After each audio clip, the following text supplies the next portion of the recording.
वन्दे मातरम्, वन्दे मातरम्, वन्दे मातरम्।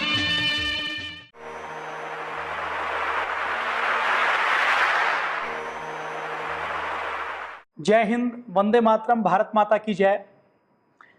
अभी आप देख रहे होंगे कि पूरी दुनिया कोरोना से त्रस्त है और इस पूरी दुनिया त्रस्त होते होते पूरी दुनिया को जो रास्ता दिख रहा है वो भारत की ओर दिख रहा है।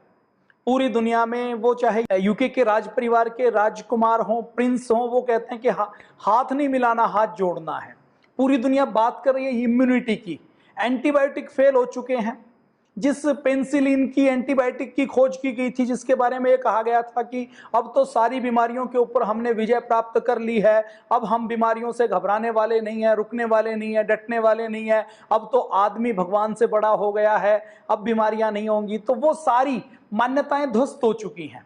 एक छोटा सा वायरस जो नंगी आंखों से दिखाई नहीं देता, एक इतना छोटा वायरस जिसको हम देख नहीं सकते, जिसको महसूस नहीं कर सकते, और जो हम किसी चीज को छू लें, उस चीज को कोई दूसरा छू ले तो जो फैलता है, और जिसके आगे अमेरिका जैसे देश, यूके जैसे देश, इटली जैसे देश, जर्मनी, फ्रांस जैसे देश, जो अपने आप को बहुत ताकतवर मानते थे, जो ये मानते थे कि ब्रह्मांड को कंट्रोल हम करते हैं, हमारे पास वो ताकत आ गई है, हमारे पास वो शक्ति आ गई है कि हम पूरी दुनिया को कंट्रोल कर सकते हैं, पूरी दुनिया को अपनी उंगलियों के ऊपर नचा सकते हैं।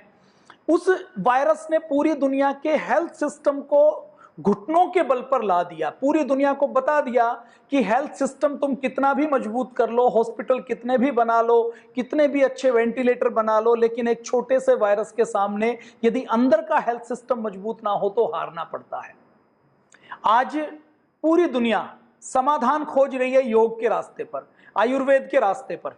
खुद चीन की बात करें तो चीन ने अपना उपचार किया है चीनी ट्रेडिशनल मेडिसिनल अपनी दवाइयों से।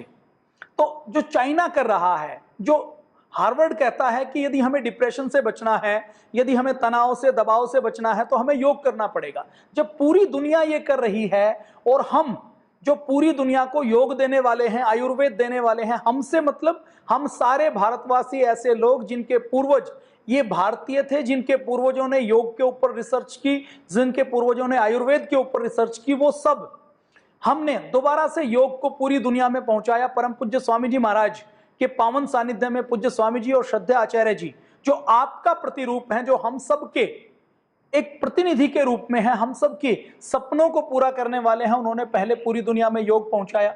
योग क्या करता है? इम्यूनिटी को बूस्ट करता है। आयुर्वेद पहुंचाया। आयुर्वेद में आधुनिक विज्ञान तो केवल दवाइयों की टेस्टिंग करता है, ट्रायल करता है, क्लिनिकल कंट्रोल ट्रायल करता है, और कितने लोगों के ऊपर करता है? 100, 200, 500, 1000, 5000 लोगों के ऊपर करता है। और वाइड ट्रायल, अगर हम बड़े स्टेप की बात करें तो कुछ लाख लोगों के ऊपर करता है। लेकिन हमारे महर्षि चरक और सुश्रुत ने तो हजारों साल पहले ऐसे ऐसे ट्रायल करे हैं जिसमें बिना माइक्रोस्कोप के उन्होंने बता दिया कि हल्दी के अंदर जो करक्यूमिन होता है उसके अंदर एंटीबैक्टीरियल, एंटीवायरल, एंटी फंगल गुण होते हैं। वो किस ग्रंथ में उन्होंने देखा होगा? कौन सी लैब रही होगी जिसमें उन्होंने रिसर्च किया? उन्होंने क्या अनुसंधान किया होगा? आप कल्पना करके देखिए। शहद के गुण उन्होंने बता दिए, एक एक औषधि के गुण बताए, और औषधि के गुण केवल एक परिप्रेक्ष्य में नहीं बताए। औषधि के जड़ के अलग गुण बताए हैं, औषधि की छाल के अलग गुण बताए हैं, तने के अलग गुण बताए हैं, फूल के अलग गुण बताए हैं, फल के अलग गुण बताए हैं, और फूल और फल के बाद फल के छिलके के अलग गुण बताए हैं, गुठली के अलग गुण बताए हैं। एक ही पदार्थ जिसको हम भिगो दें तो उसकी तासीर कैसी रहेगी, उसका इंपैक्ट हमारी एक एक कोशिका के ऊपर, हमारे एक एक ऑर्गन के ऊपर, हमारे एक एक सेल के ऊपर, कोशिका के ऊपर कैसा आएगा, ये चिंतन किया है। कि भीगा हुआ बादाम हो तो उसका इंपैक्ट ये आएगा, और वो बादाम यदि सूखा खाएं तो ये आएगा। अंजीर को भिगोकर खाएं तो ये आएगा, सूखा खाएं तो ये खाएं। दूध का इंपैक्ट ऐसा आएगा, दूध का दही बना दे तो इंपैक्ट ऐसा आएगा, लस्सी बना दे तो ऐसा इंपैक्ट आएगा, और लस्सी को छोड़कर उसकी छाछ बना दी बिना बटर की, बिना क्रीम की, तो उसका ऐसा असर आएगा। ये चिंतन करने का काम हमारे ऋषि मुनियों ने किया है, हमारे आयुर्वेद के वैज्ञानिकों ने किया है। चिंतन केवल ये नहीं किया कि एक दवा, अभी आज का विज्ञान क्या कहता है कि एक केमिकल, एक साल्ट, एक हार्मोन सबके ऊपर बराबर असर करता है। फिर वो क्या करते हैं कि सबके ऊपर बराबर असर करता है, तो वो दवाई सारे मौसम में बराबर असर करती है। यदि हम बात करें हमारे आयुर्वेद की, तो हमने केवल तत्वों की खोज नहीं की, केवल उसके असर की पहचान नहीं करी, हमने असर की भी इस लेवल तक पहचान की है कि हमने अलग अलग व्यक्तियों की कैटेगरीज तय की हैं। इनकी प्रकृति है, इनकी पित्त की है, इनकी कफ की है, और उसमें भी जिनकी मिली जुली है वो तय की है। उसके हिसाब से कोई वस्तु हो सकता है किसी एक व्यक्ति के लिए उपयोगी हो, उस वस्तु के गुण धर्म वही है, लेकिन वो दूसरे व्यक्ति के लिए हो सकता है उपयोगी ना हो। और एक वस्तु एक व्यक्ति के लिए उपयोगी है, हो सकता है वो किस ऋतु में उपयोगी ना हो। हमने ये तक बायोलॉजिकल क्लॉक के ऊपर रिसर्च करके ये तय किया है कि ये मूली है, ये कढ़ी है, ये वो पदार्थ है जिसको हम सुबह सेवन करेंगे तो इसका प्रभाव ऐसा होगा, दिन में सेवन करेंगे तो प्रभाव ऐसा होगा, रात को सेवन करेंगे तो ऐसा प्रभाव होगा। आप कल्पना करके देखिए कितना माइन्यूट माइक्रो साइंस रहा होगा, कितना सुपर साइंस रहा होगा। तो ये हमारा सुपर साइंस रहा है, हमारे ऋषियों का हुआ है, रहा है, हमारे मुनियों का रहा है। आज पूरा सिलसिलेवार हम बात करेंगे कि पतंजलि का विरोध क्यों हो रहा है। ये जो बातें निकाल के ला रही है ना कि लेटर नहीं लिखा, सूचना नहीं दी, बताया नहीं गया, ट्रायल किया गया कि नहीं किया गया, अनुमति ली गई या नहीं ली गई। देखिए, यदि गुड़ के अंदर मिठास है तो उस मिठास को आप किसी पैकिंग में पैक करेंगे तो भी मीठा रहने वाला है। आप उस गुड़ का कोई सर्टिफिकेट बनाकर सर्टिफिकेट लगाएंगे तो भी मीठा ही रहेगा। उसके लिए आप ISO, OSAS, LMP, GMP जितने भी सर्टिफिकेट ले लेंगे तो भी गुड़ गुड़ रहेगा। गुड़ मीठा है तो गुड़ कड़वा नहीं हो सकता। अग्नि की प्रकृति है जलाना, तो अग्नि जलाएगी। चाहे आप किसी भी बड़े बड़े हार्वर्ड से, ऑक्सफोर्ड से आप लिखवा लें कि अग्नि ये शीतल है, तो अग्नि शीतल हो नहीं सकती। तो जो पदार्थ का गुण धर्म है वो रहेगा। तो पतंजलि ने जो किया है वो 100% मानवता के हित में किया है, मानवता के कल्याण के लिए किया है। और हम बात करेंगे, देखिए, दाऊद इब्राहिम, हाफिज सईद, मसूद अजहर, अफजल गुरु, कसाब, इन सब के ऊपर जितनी FIR दर्ज नहीं की जाती, आतंकवादियों के ऊपर जो FIR दर्ज नहीं की जाती, उतनी 2011-12 का मुझे ध्यान है, एक दिन में 84 FIR परम पूज्य स्वामी जी महाराज के ऊपर दर्ज की गई थी। आज दाऊद इब्राहिम खुला घूम सकता है, हाफिज सईद घूम सकता है, मसूद अजहर घूम सकता है, लेकिन पूज्य स्वामी जी महाराज के बारे में राजस्थान का एक मंत्री बयान देता है कि यदि पतंजलि ने लोगों का उपचार किया, पतंजलि ने कोरोना की दवाई, पतंजलि ने इम्यूनिटी को बूस्ट करने से, कोरोना से बचाने का कोई उपचार अगर बताया और राजस्थान के लोगों को बताया, तो पतंजलि को उठाकर उसके ऊपर गहरी कार्रवाई की जाएगी, उसको जेल में डाल दिया जाएगा। महाराष्ट्र की सरकार FIR दर्ज करती है, राजस्थान के मंत्री को बयान देना पड़ता है, दबाव दिया जाता है। और दबाव किस तरीके का दिया जाता है? दबाव इतना गहरा दिया जाता है कि कैसे भी करके पतंजलि को रोकना है, पतंजलि को आगे नहीं बढ़ने देना। पतंजलि ने यदि दवाई बना दी तो पता नहीं कितना बड़ा नुकसान हो जाएगा, पतंजलि के कारण कितना बड़ा नुकसान होने वाला है। ये सारी चीजें दिखाई जा रही हैं, बताई जा रही हैं, लोगों को महसूस करवाई जा रही हैं। अब देखिए, एक व्यक्ति जिसने सारे नियम कायदे कानून को ताक पर रखा और नियम कायदे कानून को ताक पर रख के एक भीड़ जमाई और उस भीड़ को फिर पूरे देश के अलग अलग हिस्सों में भेज दिया। आज मुझे लगता है 4 महीने हो चुके हैं, 3 महीने तो हो ही चुके, 80-90 दिन। उन 3 महीनों में FIR मुझे नहीं पता दर्ज हुई या नहीं हुई, 5-6 दिन पहले तक उस व्यक्ति को, मौलाना साद को, देखिए कोई धर्म की बात नहीं है, हम सब धर्मों का सम्मान करते हैं, सब बराबर हैं, जो अच्छे लोग हैं उन सबका सम्मान होना चाहिए, और जो अच्छे लोग नहीं है वो किसी भी धर्म के हैं उनकी आलोचना होनी चाहिए। तो वो उनके ऊपर कोई कार्रवाई नहीं की जाती, उनको आज गिरफ्तार भी नहीं किया जाता। 80 दिन बाद भी क्राइम ब्रांच ये पता नहीं लगा पाई कि वो कहां पर है। वो टीवी के ऊपर आकर इंटरव्यू देते हैं, उनके ऊपर कार्रवाई करने के लिए राजस्थान से कोई मांग नहीं है, महाराष्ट्र से कोई मांग नहीं है। महाराष्ट्र में कोरोना फैला, राजस्थान में कोरोना फैला, तो बड़ा योगदान कुछ लोगों का रहा, जिनकी लापरवाही का रहा, उनके ऊपर कोई कार्रवाई नहीं। आज हम देखते हैं तो पूज्य स्वामी जी के ऊपर केस दर्ज किया जाता है अपने देश में और पूरी दुनिया में। जो लोग कहते हैं कि हमने क्लिनिकल कंट्रोल ट्रायल किया, उनके क्लिनिकल कंट्रोल ट्रायल की हैसियत क्या है, वो कैसा क्लिनिकल कंट्रोल ट्रायल करते थे, आप अंदाजा लगा लीजिए। वो ऐसा क्लिनिकल कंट्रोल ट्रायल करते थे, वो इतने वैज्ञानिक रहे हैं कि वो लोगों को जीते जी संत की उपाधि देते हैं। और संत की उपाधि कैसे देते हैं? वो कहते हैं कि मदर टेरेसा ने चमत्कार किया था। क्या चमत्कार किया था? कि उसने छूकर किसी व्यक्ति के गले के कैंसर को ठीक कर दिया था। वो लोग क्लिनिकल कंट्रोल ट्रायल का सर्टिफिकेट देने का काम कर रहे हैं। वो कहते हैं कि हम संत उसको मानेंगे, संत उसको बनाएंगे जो कोई ना कोई अजूबा दिखाएगा, जादूगरी दिखाएगा, चमत्कार दिखाएगा। और मदर टेरेसा के बारे में ये कहा जाता है, देखिए उन्होंने जो अच्छे काम किए वो ठीक है, अच्छे काम यदि उन्होंने मानवता के हित में किए तो उनका पूरा सम्मान है। लेकिन हम देखें तो 2 चमत्कार उन्होंने किए थे। 2 चमत्कार कौन से किए थे? उन्होंने 2 चमत्कार ये किए थे कि एक व्यक्ति को छूकर उन्होंने ठीक कर दिया था, और उन 2 चमत्कारों के बल पर उनको संत की उपाधि दी गई थी। परम पूज्य स्वामी जी महाराज और श्रद्धेय आचार्य जी ने कोई चमत्कार नहीं किया, उन्होंने कोई चमत्कार दिखाया और बताया नहीं। उन्होंने कहा कि ये अश्वगंधा है, ये गिलोय है, ये तुलसी है, इसका प्रयोग करेंगे तो इम्यूनिटी बूस्ट हो जाएगी। और ये केवल पूज्य स्वामी जी ने नहीं कहा, अश्वगंधा के ऊपर तो जापान के इंस्टीट्यूट और जापान के साथ साथ अश्वगंधा की हम बात करें तो अश्वगंधा के ऊपर जापान की संस्था और दिल्ली आईआईटी ने 20 मई को शोध किया था। उन्होंने डिटेल में इसके बारे में लिखा है कि अश्वगंधा का यदि हम प्रयोग करते हैं तो वो कोरोना वायरस के ऊपर ऐसा कुछ प्रोसेस होता है कि जिसमें कोरोना वायरस मल्टीप्लाई होना बंद हो जाता है। तो पूज्य स्वामी जी महाराज ने किसी को छूकर ठीक नहीं किया, कोई ढोंग आडंबर पाखंड नहीं किया, तो उनके खिलाफ तो आज टीवी के ऊपर हेडिंग चलती है, हेडलाइन चलती है पतंजलि के बारे में, जिन्होंने रिसर्च इंस्टीट्यूट बनाया हुआ है। देश के प्रधानमंत्री, लोकप्रिय प्रधानमंत्री, ईमानदार प्रधानमंत्री, कर्मठ प्रधानमंत्री आकर उसका इनॉग्रेशन करते हैं। अमेरिका में काम कर चुके वैज्ञानिकों का दल काम करता है, और उस दल की, जिसमें सैकड़ों वैज्ञानिक लगे, जिनकी मेहनत लगी, उस रिसर्च को एकदम सिरे से खारिज कर दिया जाता है। ये तो कहा जा सकता है कि ठीक है, आपने रिसर्च की, आपने एक स्टेज कंप्लीट कर लिया, आगे हम जारी करते हैं और जारी करते हुए इसके बारे में और जानकारी लेते हैं। रिसर्च में ये तो देख लिया होता कि जो चीजों का प्रयोग किया जाता है, अभी जितनी दवाएं प्रयोग की गई, हाइड्रोक्सीक्लोरोक्वीन प्रयोग की गई, ट्रंप ने खुद कहा कि मैं तो खाता हूं, और ट्रंप ने अनाउंस किया कि भारत से हमें हाइड्रोक्सीक्लोरोक्वीन मंगवाई पूरी अमेरिका के एक बड़े हिस्से ने खाई, खाकर साइड इफेक्ट हुआ, साइड इफेक्ट होकर पता लगा, और ट्रंप ने जो अनाउंसमेंट किया, दुनिया ने जो हाइड्रोक्सीक्लोरोक्वीन खाई, वो दवा कोई कोरोना की नहीं थी, लेकिन फिर भी खाई, किसी ने सवाल नहीं किया। हाइड्रोक्सीक्लोरोक्वीन के तो नुकसान है।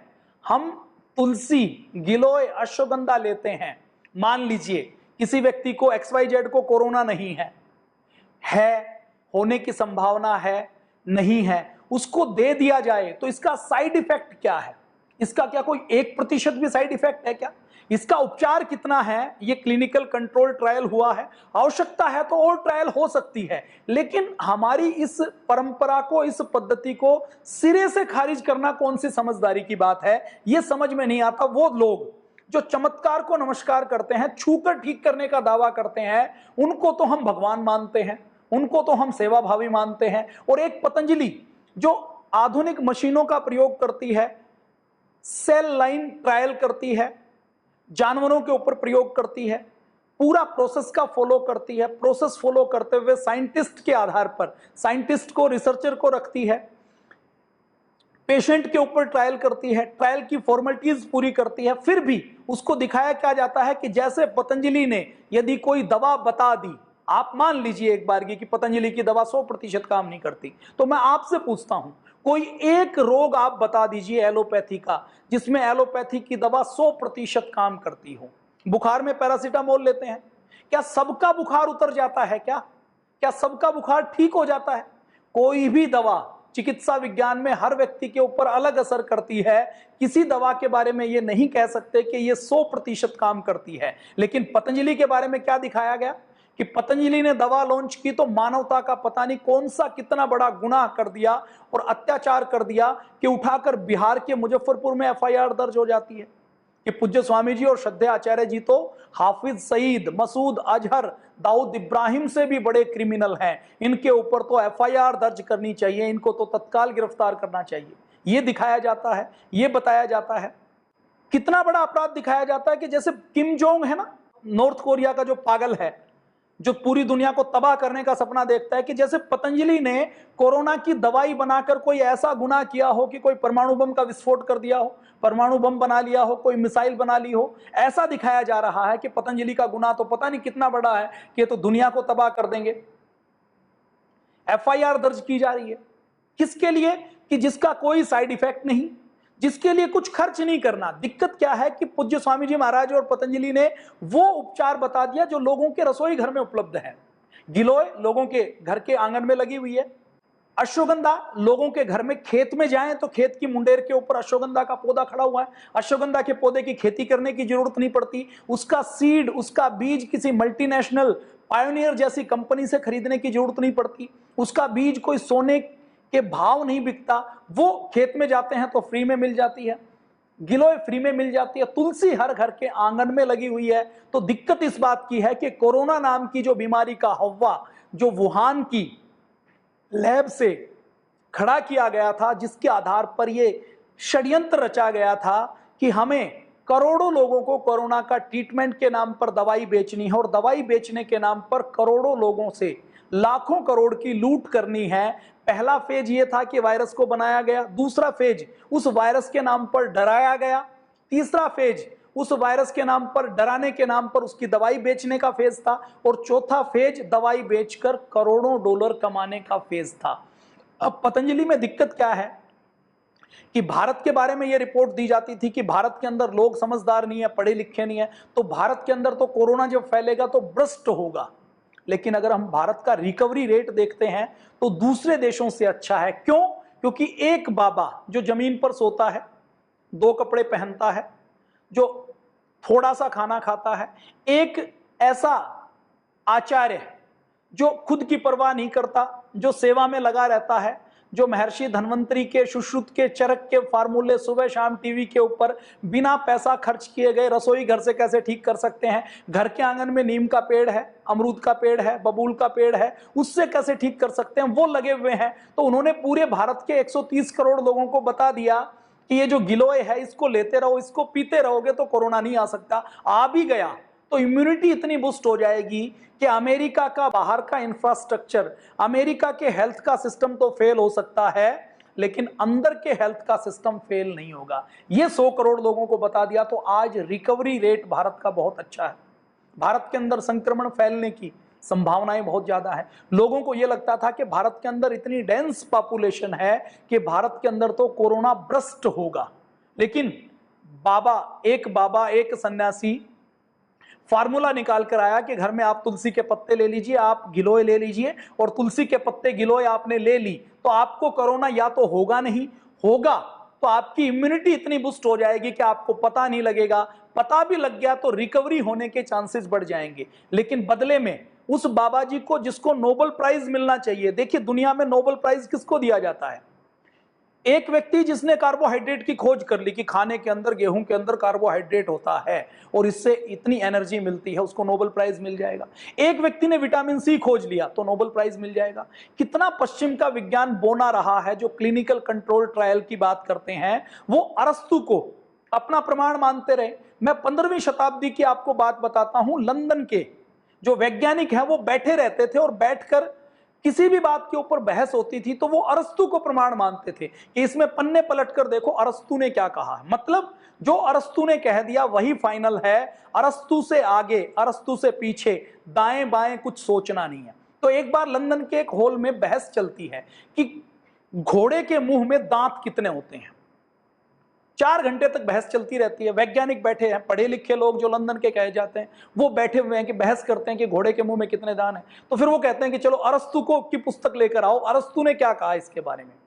अब वहीं पर एक युवा बैठा हुआ होता है, वो कहता है कि बाहर घोड़ा गाड़ी खड़ी है। 15वीं शताब्दी में घोड़ा गाड़ी चलती थी, तो घोड़ा गाड़ी बाहर खड़ी है, मैं घोड़े के दांत गिनकर आ जाता हूं, 2 मिनट के अंदर ये काम हो जाएगा। 4 घंटे तो तुम पहले खराब कर चुके हो। अब अरस्तु की पुस्तक ढूंढेंगे, पता नहीं पुस्तक में मिलेगा या नहीं मिलेगा। तो ये पश्चिम का विज्ञान रहा है जो क्लिनिकल कंट्रोल ट्रायल की आज बात करते हैं। और क्लिनिकल कंट्रोल ट्रायल जब से एलोपैथी बनी है खूब हुए हैं। उन ट्रायल का रिजल्ट क्या निकला है? क्या दुनिया से डायबिटीज दूर हुई? क्या आर्थराइटिस दूर हुआ? क्या दमा दूर हुआ?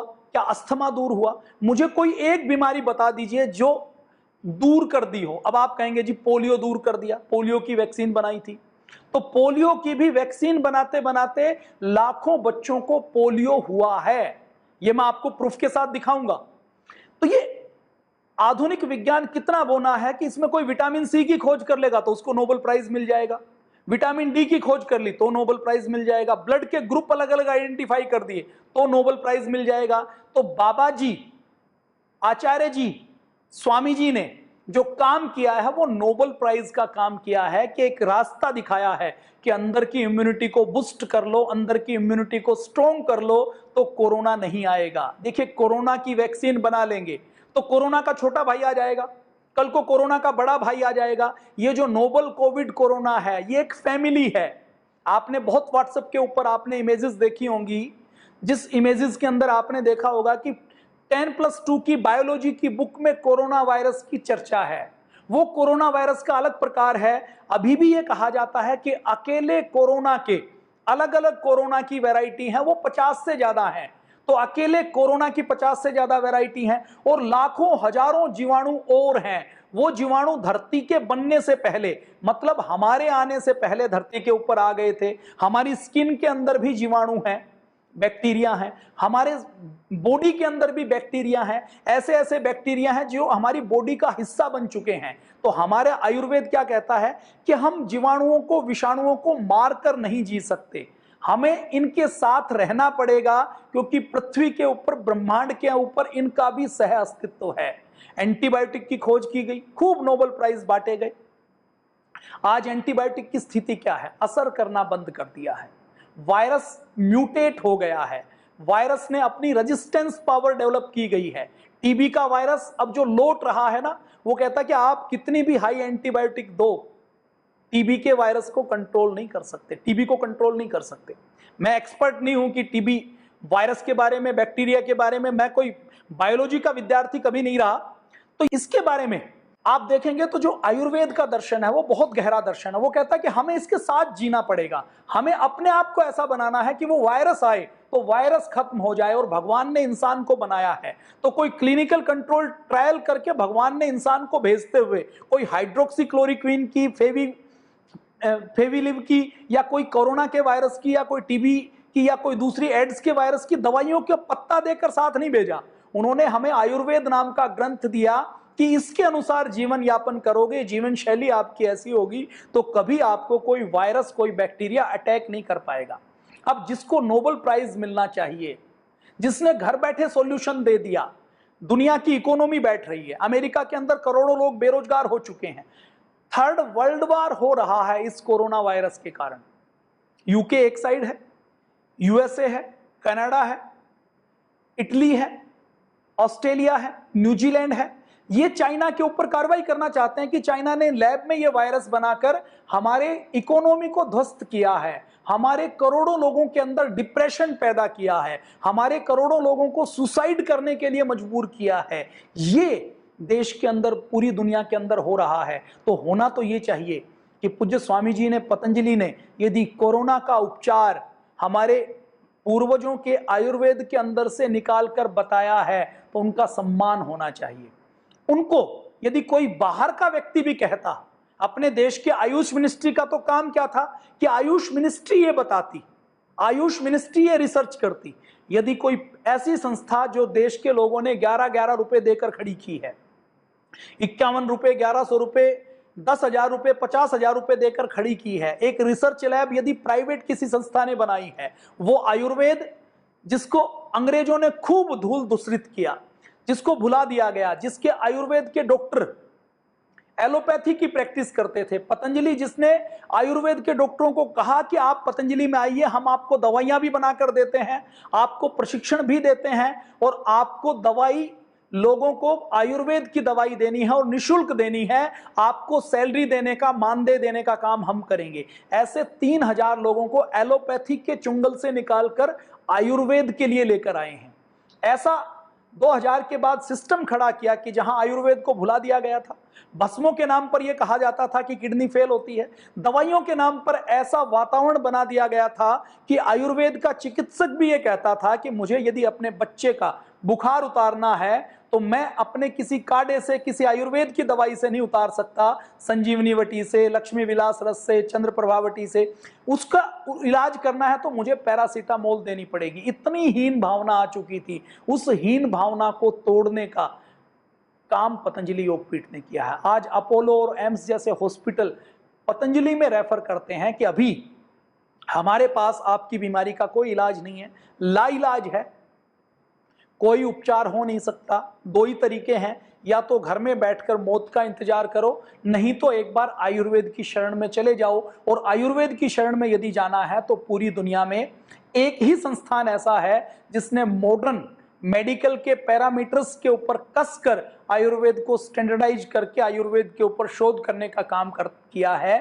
तो रोगी अंतिम आशा की किरण के रूप में पतंजलि योगपीठ में आते थे और उनका अंतिम आशा की किरण के रूप में आए हैं। तो ऐसे हजारों रोगी हैं, ऐसे लाखों लोगी हैं जिन्होंने एलोपैथी की दवा खा खाकर अपनी किडनी खराब की, अपना लीवर खराब किया, अपना नर्वस सिस्टम खराब किया। वो आते हैं और आयुर्वेद की शरण में आकर ठीक होते हैं।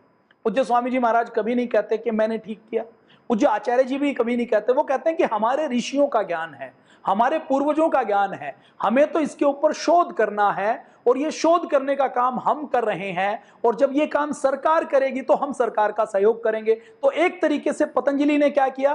पतंजलि ने वो काम किया जो आयुष डिपार्टमेंट को करना चाहिए, पतंजलि ने वो काम किया जो सरकार को करना चाहिए। तो सरकार का करने वाला काम यदि कोई संस्था करती है तो उसका सम्मान होना चाहिए या अपमान होना चाहिए?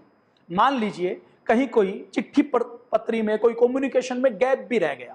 अब महामारी का समय है, गैप तो लोगों के बीच में बने हुए हैं। आज कोई व्यक्ति ससुराल नहीं जा सकता, पति यदि केरल में फंसा हुआ है तो वो केरल से हरियाणा नहीं आ सकता।